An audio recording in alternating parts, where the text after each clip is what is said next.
3 प्रकार से सेवा कर सकते हैं। आज हम चर्चा करेंगे कैसे हरि नाम का ध्यान पूर्वक जप करके हम अपने दीक्षा गुरु की सबसे महत्वपूर्ण सेवा कर सकते हैं। सभी शास्त्रों में कहा गया है कि आध्यात्मिक जीवन में सफलता का रहस्य है प्रमाणिक गुरु की प्रसन्नता, और गुरु को हम प्रसन्न कर सकते हैं उनकी आज्ञाओं का पालन करके। श्रील प्रभुपाद कहते हैं गुरु के जितने भी निर्देश हैं उसमें सबसे महत्वपूर्ण निर्देश हैं 16 माला का ध्यान पूर्वक जप करना। और जब हम दीक्षा लेते हैं तो दीक्षा के समय हम यही संकल्प लेते हैं। दीक्षा के समय हमें प्रमाणिक गुरु के माध्यम से यह हरे कृष्ण महामंत्र मिलता है, और गुरु हमें ये भी निर्देश देते हैं कैसे हम ध्यान पूर्वक अपराधों से बचते हुए इसका हम जप करें। तो दीक्षा का अर्थ होता है भजन क्रिया की शुरुआत, जिसका मतलब है कृष्ण के साथ संबंध पुनः संबंध स्थापित करने की शुरुआत।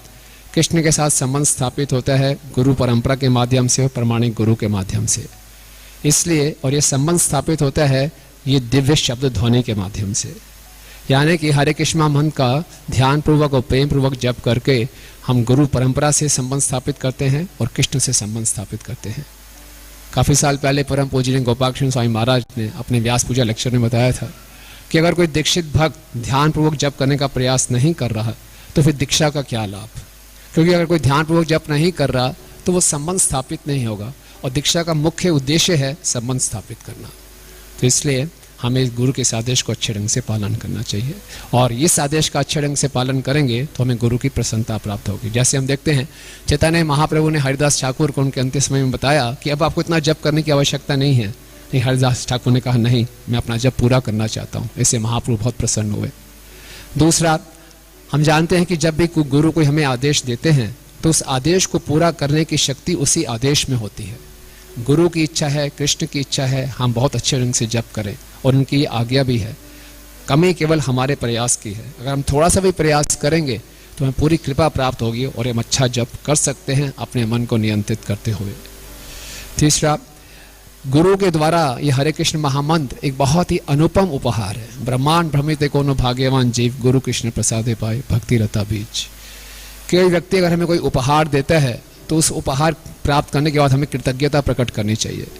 कृतज्ञता प्रकट होती है कि हम जो उपहार मिला है उसको कैसी देखभाल करते हैं, उसका कितना ध्यान देते हैं।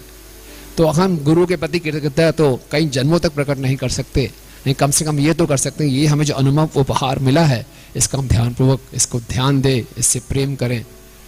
और जब तक हम इस मंत्र को पूर्ण रूप से सार्थक नहीं बना लेंगे तब तक पूर्ण रूप से कृतज्ञता प्रकट नहीं होगी, और ये मंत्र की सार्थकता है ये हमें भगवत धाम वापिस ले जा सकता है। इसी हरे कृष्ण महामंत्र में, इस हमारे हरे कृष्ण महामंत्र की जप माला की झोली में पूरा आध्यात्मिक जगत है, भगवान का नाम रूप गुण और लीलाएं। तो इसका हमें ध्यानपूर्वक जप करना चाहिए।